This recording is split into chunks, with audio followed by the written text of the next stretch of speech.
ശബരിമലയിൽ അയ്യപ്പ ദർശനം പൂർത്തിയാക്കി രാഷ്ട്രപതി ദ്രൗപദി മുർമു പമ്പയിലേക്ക് മടങ്ങി എന്നുള്ളതാണ്. സന്നിധാനത്ത് നിന്ന് രാഷ്ട്രപതി മടങ്ങിയിട്ടുണ്ട്. പമ്പയിലേക്കാണോ നിലയ്ക്കലിലേക്കാണോ എന്ന കാര്യത്തിലാണ് നമുക്കിനി വ്യക്തത വരേണ്ടത്. ഇന്ന് രാവിലെയോടുകൂടിയാണ് തിരുവനന്തപുരത്ത് നിന്ന് ഹെലികോപ്റ്റർ മാർഗം പത്തനംതിട്ടയിലേക്ക് പുറപ്പെട്ടത്. അവിടെ പിന്നീട് റോഡ് മാർഗം പമ്പയിലേക്ക് പോവുകയായിരുന്നു. പമ്പയിൽ വെച്ചായിരുന്നു കെട്ടുനിറ. അതിനുശേഷം സുരക്ഷാ ഉദ്യോഗസ്ഥർക്കൊപ്പം പ്രത്യേക വാഹനത്തിൽ സന്നിധാനത്തേക്ക് പോവുകയായിരുന്നു. അയ്യപ്പ ദർശനം മനസ്സ് നിറച്ച അയ്യനെ വണങ്ങി സുരക്ഷാ ഉദ്യോഗസ്ഥർക്കൊപ്പം സന്നിധാനത്ത് തുടർന്നു. എന്തായാലും നേരത്തെ നിശ്ചയിച്ചതനുസരിച്ചായിരുന്നില്ല രാഷ്ട്രപതി അവിടെ 3 മണിക്ക് ശേഷം അവിടെ നിന്ന് മലയിറങ്ങും എന്നുള്ളതായിരുന്നു നമുക്ക് ലഭിച്ചിരുന്ന ഷെഡ്യൂൾ. പക്ഷേ ആ ഒരു ക്രമീകരണത്തിൽ മാറ്റം വന്നു. അവിടെ വിശ്രമം എന്നത് ഒഴിവാക്കി, ഉച്ചഭക്ഷണം എന്നത് ഒഴിവാക്കി രാഷ്ട്രപതി ഇപ്പോൾ മലയിറങ്ങുന്നു എന്നുള്ള അപ്ഡേറ്റാണ് നമുക്ക് ഏറ്റവും ഒടുവിലായി ലഭിക്കുന്നത്. അവിടെ നമുക്ക് അരുൺ കൊടുങ്ങൂരുമൊപ്പം ഗോകുലുമാണ് നമുക്കൊപ്പം ഉള്ളത്. അവരാണ് അവിടെ നിന്നുള്ള അപ്ഡേറ്റ്സ് നമുക്ക് തത്സമയം നൽകിക്കൊണ്ടിരിക്കുന്നത്. അവിടെ നിന്നുള്ള ദൃശ്യങ്ങളാണ് പ്രേക്ഷകർ കണ്ടുകൊണ്ടിരുന്നത്. എന്തായാലും ദ്രൗപദി മുർമു, നമ്മുടെ ഭാരതത്തിന്റെ രാഷ്ട്രപതി ദ്രൗപദി മുർമു അയ്യപ്പ ദർശനം പൂർത്തിയാക്കി ഇപ്പോൾ സന്നിധാനത്ത് നിന്ന് ഇറങ്ങി എന്നുള്ളതാണ് നമുക്ക് മനസ്സിലാക്കുന്നത്. പമ്പയിലായിരുന്നു കെട്ടുനിറ. ഒപ്പം തന്നെ രാഷ്ട്രപതി പടി കയറി കൊടിമര ചുവട്ടിൽ എത്തുമ്പോൾ തന്ത്രി കണ്ഠരര് മഹേഷ് മോഹനര് പൂർണ്ണ കുംഭം നൽകി സ്വീകരിക്കുകയായിരുന്നു. ദർശനത്തിന് ശേഷം ദേവസ്വം ഗസ്റ്റ് ഹൗസിലായിരുന്നു ഭക്ഷണവും വിശ്രമവും ഒക്കെ ക്രമീകരിച്ചിരുന്നത്. അത് ഒഴിവാക്കുകയായിരുന്നു രാഷ്ട്രപതി ദ്രൗപദി മുർമു. 3 മണിവരെ സന്നിധാനത്ത് തുടരും എന്നായിരുന്നു നമുക്ക് ലഭിച്ചിരുന്ന അറിയിപ്പ്. എന്നാൽ അവിടെ നിന്ന് ആ ഒരു ക്രമീകരണത്തിലൊക്കെ തന്നെ മാറ്റം വന്നു. എന്തായാലും രാഷ്ട്രപതിക്ക് ദേവസ്വം ബോർഡിന്റെ ഉപഹാരമായി തടിയിൽ കൊത്തിയെടുത്ത അയ്യപ്പ രൂപം സമ്മാനിച്ചിരുന്നു. ആ ദൃശ്യങ്ങൾ പ്രേക്ഷകർ ജനം ടിവിയിലൂടെ കണ്ടതാണ്. നമ്മൾ അരുൺ കൊടുങ്ങൂരിലേക്കും ഗോകുലിലേക്കും പോവുകയാണ്. ഗോകുൽ, വല്ലാത്തൊരു നിമിഷമായിരുന്നു, അതൊരു വല്ലാത്തൊരു അനുഭൂതിയായിരുന്നു. നമ്മുടെ ഭാരതത്തിൻ്റെ രാഷ്ട്രപതി അയ്യപ്പ ദർശനം പൂർത്തിയാക്കി മാളികപ്പുറം മല ഇറങ്ങിയിട്ടുണ്ട്. ഇനി എങ്ങനെയാണ്, പമ്പയിലേക്കാണോ എന്ന കാര്യത്തിൽ നമുക്കൊരു വ്യക്തത വന്നിട്ടുണ്ടോ? 15 മിനിറ്റ് കൊണ്ടാണ് പമ്പയിൽ നിന്ന് സന്നിധാനത്തേക്ക് രാഷ്ട്രപതി എത്തിയത്. എന്തായാലും ഏതാണ്ട് ആ ഒരു സമയത്തോട് അടുക്കുന്നുണ്ട്. എങ്ങനെയാണ് രാഷ്ട്രപതിയുടെ ഒരു യാത്രാ ക്രമീകരണം എന്ന കാര്യത്തിൽ നമുക്കൊരു വ്യക്തത ലഭിക്കുന്നുണ്ടോ ഗോകുൽ? ഈ ഘട്ടത്തിൽ സ്ഥിരീകരിക്കാൻ സാധിക്കുന്നുണ്ട്. രാഷ്ട്രപതി ശബരിമല ദർശനം പൂർത്തിയാക്കി മലയിറങ്ങി തുടങ്ങിയിരിക്കുന്നു എന്നുള്ള കാര്യം. നേരത്തെ സൂചിപ്പിച്ചതുപോലെ തന്നെ ഗസ്റ്റ് ഹൗസിൽ വിശ്രമം ക്രമീകരിച്ചിട്ടുണ്ടായിരുന്നെങ്കിലും ആ വിശ്രമം ഒഴിവാക്കി ഇപ്പോൾ മലയിറക്കം ആരംഭിച്ചിരിക്കുകയാണ്. സന്നിധാനത്തേക്ക് പോയ ആ ഗൂർഖ വാഹനങ്ങളിൽ തന്നെയാണ് രാഷ്ട്രപതി മലയിറങ്ങുകയും ചെയ്യുന്നത്. സ്വാമി അയ്യപ്പൻ റോഡ് വഴിയാണ് മലയിറങ്ങുന്നത്. അതായത് വലിയ നടപ്പന്തലിൽ നിന്നും ചന്ദ്രാനന്ദൻ റോഡ് വഴി മരക്കൂട്ടത്തെത്തി, മരക്കൂട്ടത്തിൽ നിന്നും സ്വാമി അയ്യപ്പൻ റോഡ് വഴിയായിരിക്കും പമ്പയിലേക്ക് യാത്ര ചെയ്യുന്നുണ്ടാവുക. എന്തായാലും രാഷ്ട്രപതിയുമായിട്ട് ആ വാഹനവ്യൂഹം നിലവിലിപ്പോൾ പമ്പയിലേക്ക് യാത്ര പുറപ്പെട്ടിട്ടുണ്ട് എന്നുള്ള വിവരങ്ങളാണ് നമുക്കിപ്പോൾ ലഭ്യമാകുന്നത്. അങ്ങനെയാണെങ്കിൽ ഏകദേശം ഒരു 10-15 മിനിറ്റിനുള്ളിൽ തന്നെ പമ്പയിൽ രാഷ്ട്രപതി എത്തിച്ചേരും. നേരത്തെ ഇന്ന് രാവിലെ 7:30 മണിയോട് കൂടിയിട്ടാണ് തിരുവനന്തപുരത്ത് നിന്നും രാഷ്ട്രപതി ശബരിമല ദർശനത്തിനായിട്ട് പുറപ്പെട്ടത്. ഹെലികോപ്റ്റർ മാർഗം പത്തനംതിട്ടയിലെത്തി. പത്തനംതിട്ടയിൽ നിന്നും 8:35 പ്രത്യേക വാഹനത്തിൽ റോഡ് മാർഗം പമ്പയിലേക്ക് പോയി. പമ്പയിൽ ആചാരപരമായിട്ട് അവിടെ ദേഹശുദ്ധി വരുത്തി. പമ്പ ത്രിവേണിയിൽ ക്രമീകരിച്ചിട്ടുള്ള സ്നാനഘട്ടത്തിൽ ദേഹശുദ്ധി വരുത്തിയതിനു ശേഷം പമ്പ ഗണപതി ക്ഷേത്രത്തിലെത്തി. അവിടെ പൂജകൾ അർപ്പിച്ചു. അതിനുശേഷം പമ്പ ഗണപതി ക്ഷേത്രത്തിൽ വെച്ച് ഇരുമുടി കെട്ട് നിറച്ചുകൊണ്ട് രാഷ്ട്രപതി ആ ഗൂർഖ വാഹനത്തിൽ സ്വാമി അയ്യപ്പൻ റോഡ് വഴി മരക്കൂട്ടത്തെത്തി. അവിടെ നിന്നും ചന്ദ്രാനന്ദൻ റോഡ് വഴി സന്നിധാനത്തേക്ക് എത്തിച്ചേരുകയായിരുന്നു. രാഷ്ട്രപതി മാത്രമല്ല, രാഷ്ട്രപതിയോടൊപ്പം ഉണ്ടായിരുന്ന ഔദ്യോഗിക വൃന്ദങ്ങൾ അവരും വ്രതനിഷ്ഠയോടുകൂടി ആചാരങ്ങൾ പാലിച്ചുകൊണ്ട് കറുപ്പെടുത്ത് ഇരുമുടി കെട്ട് എന്തിക്കൊണ്ടാണ് അവരും രാഷ്ട്രപതിക്കൊപ്പം മല കയറുകയുണ്ടായത്. തുടർന്ന് നേരെ 18-ാം പടിക്ക് താഴെ, തിരുമുറ്റത്തിന് താഴെ വാവര് നടയ്ക്ക് സമീപം ഗൂർഖ വാഹനം എത്തി.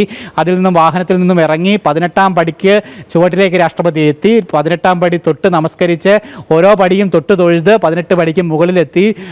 ആ കൊടിമര ചുവട്ടിലെത്തി ആ തത്വമസി പൊരുളുന്ന ആ വാക്യം കണ്ട് തൊഴുത് അതിനുശേഷം സോപാന പടികളിലൂടെ ശ്രീകോവിലിന് മുന്നിലേക്ക് എത്തി രാഷ്ട്രപതി ശബരീശനെ, കാരുണ്യവാസനെ കണ്ട് തൊഴുതു, ആവോളം തൊഴുത് പ്രാർത്ഥിച്ച ആ ദൃശ്യങ്ങളൊക്കെ നമുക്ക് കാണുവാനായിട്ട് സാധിച്ചു.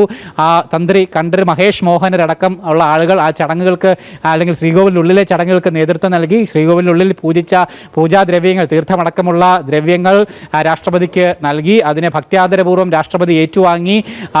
ആ തീർത്ഥം നാവിൽ വെച്ച് ശിരസിൽ തളിച്ച് ആ പൂജാ കർമ്മങ്ങളിലൊക്കെ രാഷ്ട്രപതി ഭാഗമായി. അതിനുശേഷം കന്നിമൂല ഗണപതിയെയും നാഗരസ്വാമിയെയും തൊഴുത് നേരെ മാളികപ്പുറത്തേക്ക് പോയി. മാളികപ്പുറത്ത് കൊച്ചുകടുത്ത സ്വാമിയെയും നാഗരാജാവിനെയും നാഗത്താന്മാരെയും അതോടൊപ്പം തന്നെ മണിമണ്ഡപത്തിലും തൊഴുത്, നവഗ്രഹ മണ്ഡപത്തിലും നാഗർ അല്ലെങ്കിൽ മലദേവങ്ങളുടെ നടയിലും തൊഴുത്, മാളികപ്പുറത്ത് അമ്മയെ കൂടി തൊഴുതതിന് ശേഷം അവിടെ നിന്നും തൊട്ട് സമീപത്തുള്ള ആ നടപ്പന്തൽ, ചെറിയ നടപ്പന്തലിലെത്തി. അവിടെ നിന്നും വാഹനത്തിലേറി വാവര് നടയ്ക്ക് സമീപത്തേക്ക് പോയി. വാവര് നടയ്ക്ക് സമീപത്തെത്തി അവിടെ നിന്നും വാഹനത്തിൽ നിന്നിറങ്ങി വാവര് നടയിലെത്തി പ്രാർത്ഥിച്ചു. രാഷ്ട്രപതി വാവര് പ്രതിനിധിയുമായിട്ട് സംസാരിച്ചു. അവിടുത്തെ പൂജാ കാര്യങ്ങളിൽ ഭാഗമായി.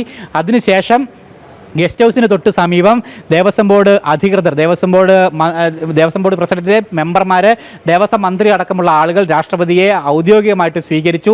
അയ്യപ്പൻ്റെ ആ ഒരു ശില്പം നൽകി, തടിയിൽ കൊത്തിയ ശില്പം നൽകിയാണ് രാഷ്ട്രപതിയെ ദേവസ്വം ബോർഡ് സ്വീകരിച്ചത്. അത് ഏറ്റുവാങ്ങി ഉടനെ തന്നെ വാഹനത്തിലേക്ക് കയറുകയായിരുന്നു രാഷ്ട്രപതി. ഗൂർഖ വാഹനത്തിലേറി ഇപ്പോൾ തിരികെ മടക്കയാത്ര ആരംഭിച്ചിരിക്കുകയാണ്. അല്പസമയത്തിനകം തന്നെ പമ്പയിൽ എത്തിച്ചേരും. പമ്പയിൽ നിന്നും ഗൂർഖ വാഹനത്തിൽ നിന്ന് മാറി അങ്ങോട്ടേക്ക് വന്ന മറ്റൊരു വാഹന വ്യൂഹത്തിൽ കയറി റോഡ് മാർഗം പത്തനംതിട്ടയിലേക്ക് എത്തുമെന്നുള്ളതാണ് നമുക്കിപ്പോൾ അറിയുവാനായിട്ട് സാധിക്കുന്നത്. എന്തായാലും അത്യന്തം ഭക്തി നിർഭരമായിട്ടുള്ള ഒരു അന്തരീക്ഷം തന്നെയായിരുന്നു ശബരിമലയിൽ എമ്പാടും ഉണ്ടായിരുന്നത്. അതോടൊപ്പം തന്നെ എടുത്തു പറയേണ്ടത് ഇപ്പോഴത്തെ ശബരിമലയുടെ സാഹചര്യങ്ങൾക്കും അന്തരീക്ഷങ്ങൾക്കും ഏറ്റവും അനുയോജ്യമായിരുന്നു രാഷ്ട്രപതിയുടെ സന്ദർശനം എന്ന് പറയുന്നത്. കാരണം അത്രമാത്രം കലുഷിതമായിട്ടുള്ള വിവാദങ്ങൾ നിറഞ്ഞ ഒരു അന്തരീക്ഷത്തിലൂടെ ശബരിമലയെ ചില ഗൂഢലക്ഷ്യങ്ങളോടുകൂടി ആളുകൾ കൊണ്ടുപോയിക്കൊണ്ടിരിക്കുകയാണ്.